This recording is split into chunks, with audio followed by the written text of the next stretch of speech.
All right, so grammar, I know, right? For some, it's, well, not the most exciting thing.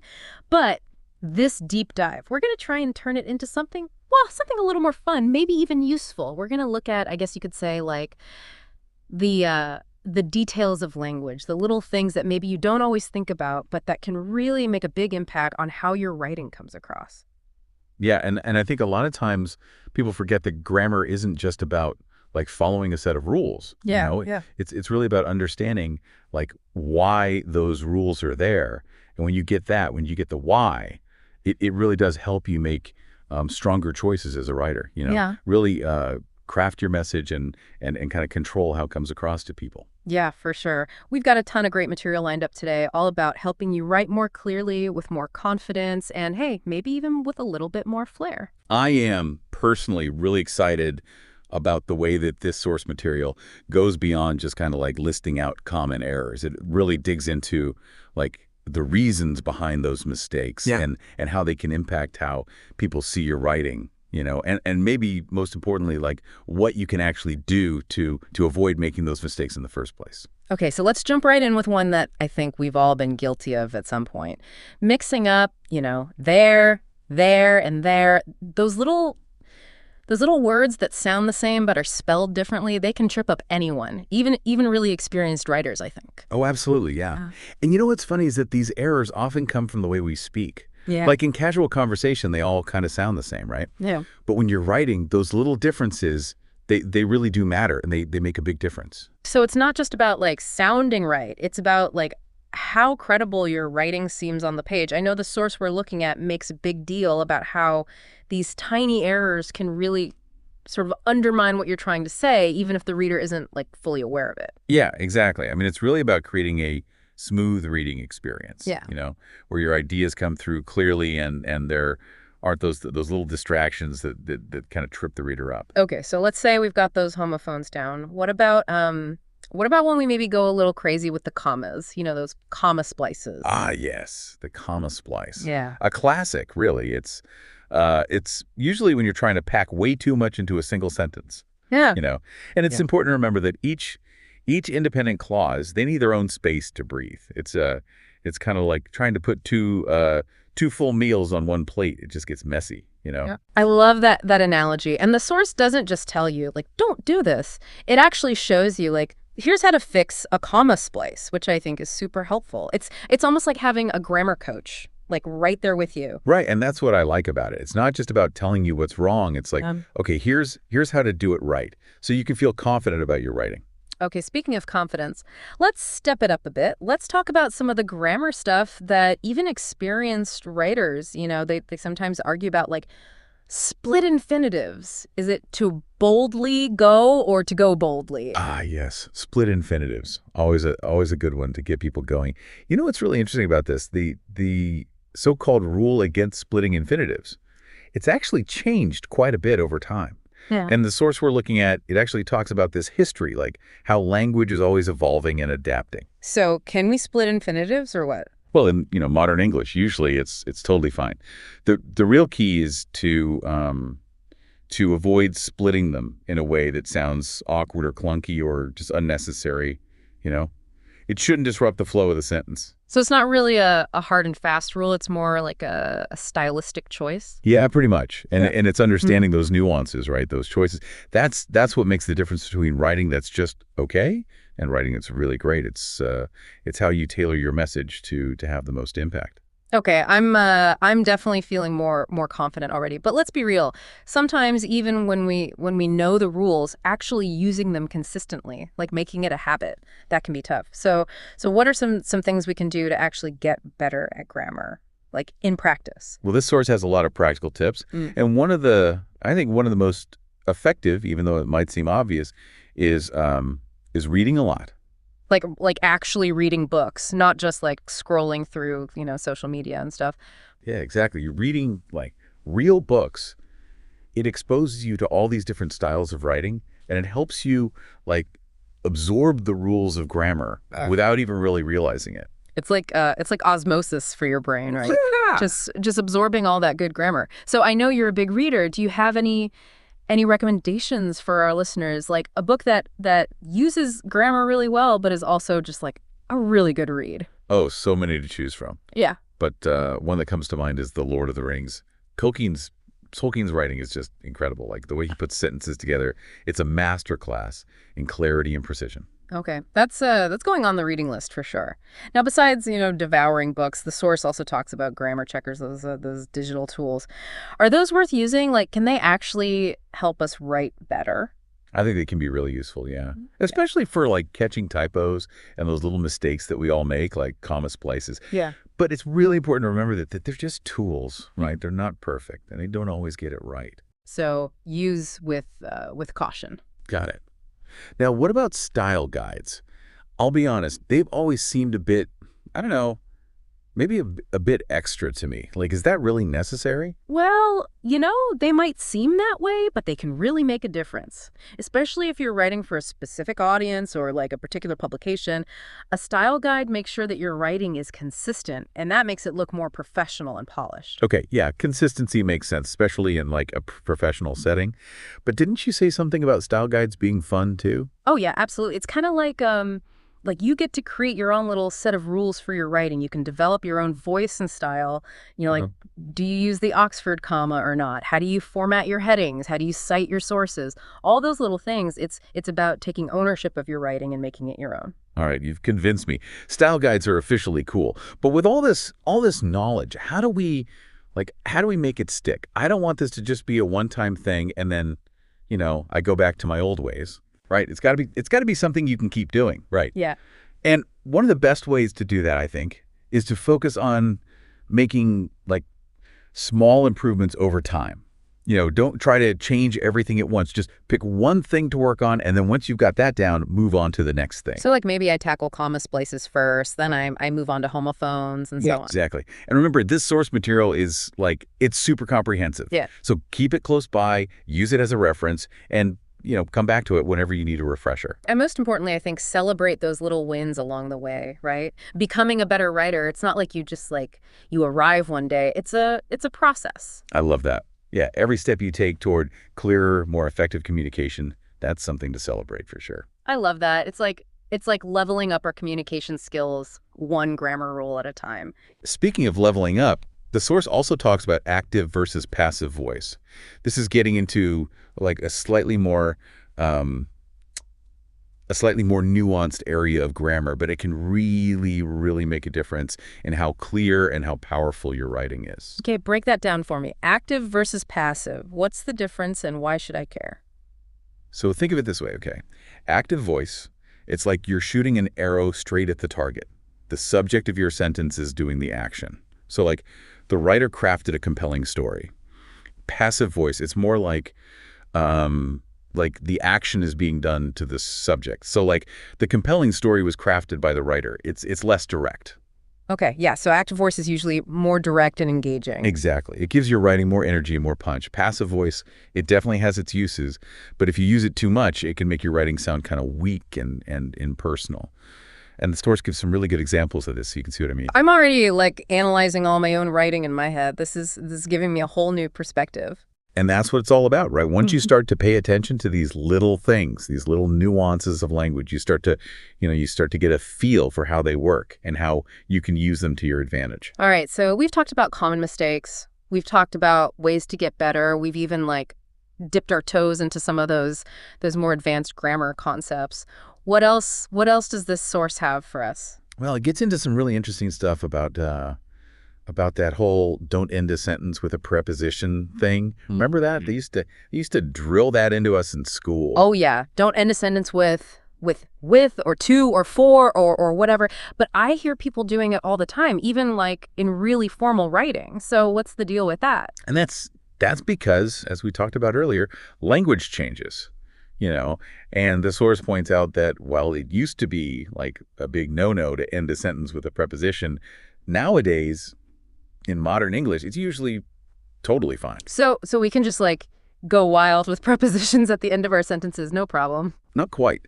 The key, and I think this is true for a lot of grammar stuff, is to use your judgment. Does it sound natural? Does it flow well? Sometimes you might need to rephrase, But a lot of times, it's perfectly fine to end a sentence with a preposition. This is where that whole, like, understanding the why behind the rules really comes in handy, right? Exactly. It's about making smart choices as a writer, not just blindly following these outdated rules. Okay, so what about those tricky word pairs? The ones that people always get mixed up, like a fact and effect, or lie and lay. How do we finally master those? Those are classic, right? Yeah. But this source, it breaks them down really clearly. It gives you some helpful tips to remember them, and it also uses a lot of real-world examples so you can see how they work in actual sentences. I like that it's not just about, memorizing definitions. It's about understanding how the words are actually used. Context is everything, and the source does a great job of explaining all those little nuances and showing you how to use those words correctly. I feel like we're giving our listeners, like, a whole toolbox full of grammar weapons. Okay, before we wrap up this part of our deep dive, let's touch on one more important skill: quotation marks. They seem pretty straightforward, but there's some tricks to using them correctly. Oh yeah, quotation marks can be tricky, for sure. The source has this really nice, clear guide to all the punctuation that goes inside quotation marks, commas, periods, question marks, all that stuff. It's like a mini course within a course. And let's be honest, those little details, they really do make a difference in how polished your writing looks. Absolutely. Yeah. Attention to detail. It's what separates the good from the great. It's all those little things that come together to create a really professional final product. I am feeling so much more confident about my grammar now. This deep dive has been amazing. And we've only just scratched the surface. This source is like packed with so much good stuff that we could easily spend another hour just talking about it all. I know, it's like a grammar buffet, and we've only tried a few dishes. But speaking of time, I think we need to wrap up this part of our deep dive for now. Yeah, sounds good. But before we do, I want to leave our listeners with something to think about as we head into the next part of our discussion. So think about this. We've been talking about how, like, mastering grammar can make you a better communicator, right? But have you ever, like, really stopped to think about how the way language changes, like, it actually reflects who we are as a society? Whoa. Okay, that's deep. I got to be honest, I've never really thought about it that way before. It's pretty fascinating when you start digging into it. Like, the way we communicate, it says a lot about our culture, our values, even our priorities, like what we think is important. So are you saying that grammar isn't just about, like, rules in a textbook? It's actually a reflection of, like, humanity itself. Yeah. Exactly. And that's why I think it's so important to, like, approach grammar with a sense of curiosity, to be open-minded about it. Because language, it's always changing, it's always evolving, and we got to be willing to learn and adapt along with it. That's a really cool way to think about it. Like, we're all part of this giant conversation, right? And we're shaping language just as much as it's shaping us. I love that. Yeah. Yeah, it really is this dynamic, ongoing process. All right, so we've covered a lot already, but I wanna circle back to some of the specific stuff from this source material. One thing that really stood out to me was the part about active versus passive voice. That's always been a tough one for me, I gotta say. Oh yeah, it's something a lot of people struggle with, and this source, it does a great job of explaining, like, what the difference is and when to use each one. Can you give us a quick refresher? I remember, like, the basic definitions, but I still get tripped up sometimes. Sure. Remember that arrow analogy from before? Active voice, it's like you're shooting that arrow, direct hit. The subject is the one doing the action. Like, the writer crafted a compelling story. Passive voice, it's more like the action is happening to the subject. So, like, the compelling story was crafted by the writer. It's less direct, less in your face. Okay, got it. But isn't passive voice sometimes the right choice? Like, what about, like, in scientific writing? You're right. You're right. Passive voice definitely has its place. Like, if you want to emphasize the action itself, not who did it, or if you don't know who did it, or if it doesn't really matter. Yeah. Like, in scientific writing, a lot of times they use passive voice to sound more objective, to focus on the experiment itself, not the scientist who did it. So it's not that passive voice is always bad. It's just that you gotta know when to use it and when it might, make your writing weaker. Exactly. It's all about making conscious choices, choosing the best tool for the job. Now, the source says that if you use passive voice too much, it can make your writing sound kind of, weak and impersonal. Can you explain that a bit more? Like, why does that happen? Sure. When you use a lot of passive voice, it can kind of create this distance between the reader and what's happening in the writing, you know? It makes it less engaging, less impactful. Active voice, on the other hand, it brings this energy, this immediacy. It pulls the reader in, makes them feel more connected to what they're reading. That makes sense. It's like the difference between watching a live performance and listening to a recording of it. The live show, it's got that energy, that connection that you just can't get from a recording. Perfect analogy. And that's why active voice is usually better for things like stories, opinion pieces, anything where you want to really connect with the reader, you know, Yeah. get them involved. Okay, I'm definitely getting this whole active versus passive thing now. Mm. Are there any other areas where we could like make our writing more lively, more engaging? The source talks a lot about using like descriptive language, sensory details, that kind of thing. That's where you can really bring your writing to life, make it a vivid experience for the reader.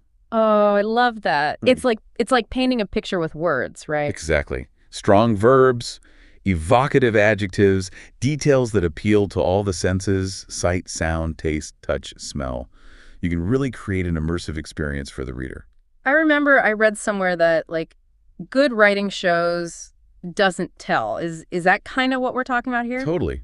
Don't Yeah. just state the facts. Bring those facts to life. So instead of saying, like, the room was messy, you could say something like, clothes were scattered across the floor, books were piled haphazardly on overflowing shelves, and a half-eaten pizza sat precariously on the edge of the coffee table, emitting a faint aroma of pepperoni and regret. Whoa, okay, that's a whole different level. The second one, it's like I can actually see that messy room. I can almost smell it. That's the power of description, right? It pulls the reader in, makes it more memorable. I'm definitely going to be paying more attention to sensory details in my writing from now on. What else does the source have for us? One more thing that's worth mentioning is varying your sentence structure. It's a subtle thing, but it can really make a difference in how readable your writing is, how smoothly it flows. I have to admit, I tend to get kind of stuck in a rut with sentence structure. I use the same patterns over and over. It's easy to do, but you can break out of it. The source suggests trying out different sentence lengths, different structures, mix it up.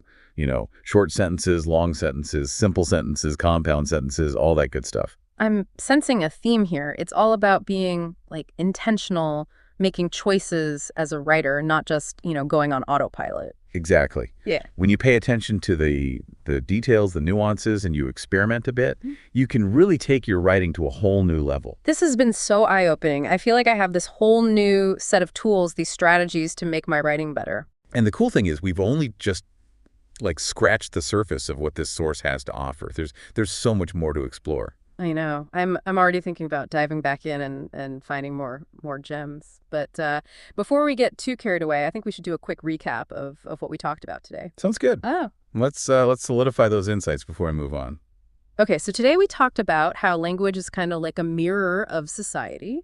We dug into active versus passive voice, and we discovered the power of descriptive language and mixing up your sentence structure. And that's just like the tip of the iceberg. There's so much more good stuff in the source material. I feel like we're well on our way to becoming grammar masters. But before we, crown ourselves kings and queens of the written word, we have one more part of our deep dive to go. Okay, so here we are, the final part of our grammar deep dive. I'm actually kind of pumped to see what else we can uncover in this treasure trove of source material. Me too, yeah. We've covered a lot, but there's still like a few key areas I'd like to get into. Awesome. What grammatical gems are we digging up today? Well, we've talked about, common errors and ways to get better, and even how language changes over time, but we haven't really dove into the world of punctuation yet. Oh yeah, punctuation, those little marks that can completely change the meaning of a sentence. Where do we even start with that? The source we're looking at, it's got this whole section on punctuation. It covers everything. Commas, periods, semicolons, em dashes, you name it. But today I thought we can focus on one punctuation mark in particular that I think a lot of people have trouble with, the semicolon. Semicolon. I'll be honest, it's always kind of intimidated me. It seems so, I don't know, formal and kind of mysterious. I get it. I totally get it. But it's actually a really useful tool, and it can make your writing so much clearer and more sophisticated. Think of it as a bridge between two ideas that are closely related. Okay, I'm listening. Can you give me an example of how to use a semicolon the right way? Sure. Let's say you have these two sentences, okay? The storm raged all night, and the power went out just before dawn. You can just put them together with a comma right? The storm raged all night and the power went out just before dawn. But if you use a semicolon, it's a little different. The Hmm. storm raged all night, the power went out just before dawn. It kind of emphasizes that connection between those two events, and it creates a little bit of a dramatic pause. Oh, okay. I see what you mean. The semicolon, it makes it sound more sophisticated, and it creates this like more intentional flow. Exactly. And the cool thing about semicolons is that you can use them in different ways. Like you can use them to separate items in a list, especially if those items already have commas in them. So it's all about like keeping things clear, even when you have these like really complex sentences. Yeah, it's all about guiding the reader, making it easy for them to follow your train of thought. Right. The semicolon is starting to make sense to me now. Are there any other like punctuation marks that we should be, paying close attention to? Well, the source also talks about the M dash, and that's another one that people sometimes get confused about. The M dash, the really long dash, right? That seems to be like everywhere these days. That's the one. The M dash. It's a great way to like add emphasis or create a pause or even show a sudden change in thought. You can use it to set off a phrase or introduce a list or even create a dramatic shift in the sentence. So it's kind of like a more powerful comma or maybe a set of parentheses, but stronger. Yeah, you could say that. The M dash, it just has this stronger visual impact, and it can be really dramatic. It's like you're saying, hey, pay attention to this. This is like opening up a whole new world of punctuation for me. I'm already thinking about all the ways I can use semicolons and em dashes to like spice up my writing. And that's what it's all about. It's not about like memorizing all these rules. It's about understanding how these tools work Mhm. and using them in a way that helps you get your message across. This deep dive has been so helpful. I feel like I've learned so much about grammar and punctuation, and I'm actually excited to go and put it all into practice. Me too. And remember, this is just the start of your grammar journey. Yeah. Language is always changing, so there's always something new to learn. That's what keeps it interesting, right? It's like a never-ending adventure exploring all the little details and the crazy complexities of language. Exactly. And the more you learn, the more confident you'll become as a writer, and the better you'll be able to communicate your ideas. So well said.